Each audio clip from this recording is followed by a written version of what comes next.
লকডাউনের মতন চলতেছে, তারপরে বাসায় ইন্টারনেট নেই, তার জন্য এখন একটু সুযোগ পাইছি, তার জন্য খেলতেছি। যখন ইন্টারনেট আসলে প্রথম যে খামটা লাগছে, কিন্তু এখন তার থেকে অনেক বেটার ভালো লাগতেছে। আন্দোলনে উত্তাল রাজধানীতে দেয়া হয়েছে কারফিউ, সড়কে টহল দিচ্ছে সেনাবাহিনী, স্কুল কলেজ বন্ধ, নেই ইন্টারনেটও।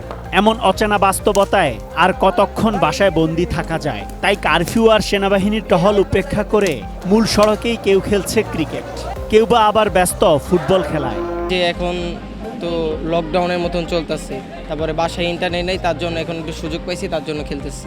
কারো মোবাইলে নেট আসতেছে না, তার জন্য আমরা এখন রোডে আসছি। প্রথম দিকে ভালো লাগে নাই, এখন থেকে খেলতে খেলতে বিষয়টা আনন্দের, তার জন্য খেলতেছি। নেটে সময় কাটানো বেশি ভালো লাগছিল না এখন রাস্তায় যে ক্রিকেট ফুটবল খেলছো সেটা ভালো লাগছে? এখনই বেশি ভালো লাগতেছে, ফুটবল খেলতেছি, ক্রিকেট খেলতেছি, এইগুলো ভালো লাগতেছে। জি।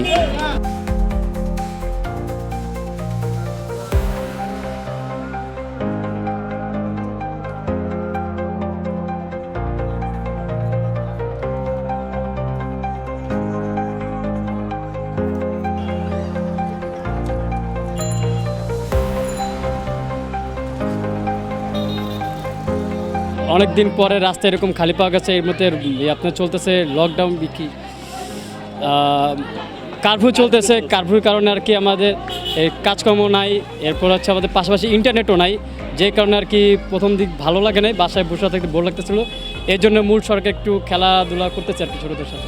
এই প্রথম তো ইন্টারনেট যখন ছিল না তখন খারাপ লাগছিল, এখন যখন খেলাধুলায় মেতে উঠেছেন তখন সেই খারাপ লাগাটা কেটে উঠেছে? যে যখন ইন্টারনেট আসলে প্রথম যে খামটা লাগছে, কিন্তু এখন তার থেকে অনেক বেটার ভালো লাগতেছে। খেলাধুলার কারণে অনেক ভালো লাগতেছে এখন, আর ওর শরীর এখন ফিটে লাগতেছে। মানে দু একদিন বাসার মধ্যে বোর থাকতে শরীর কেমন লাগছে। আমরা রাস্তায় খেলছি, এর মধ্যে সেনাবাহিনী টল দিচ্ছে, আমাদের দেখতেছে, আমরাও তাদের দেখতেছি। তো তারা আমাদের কিছু বলতেছে না, আমরাও তাদের কিছু বলতেছি না, আমরা আমাদের মতো খেলে যাচ্ছি।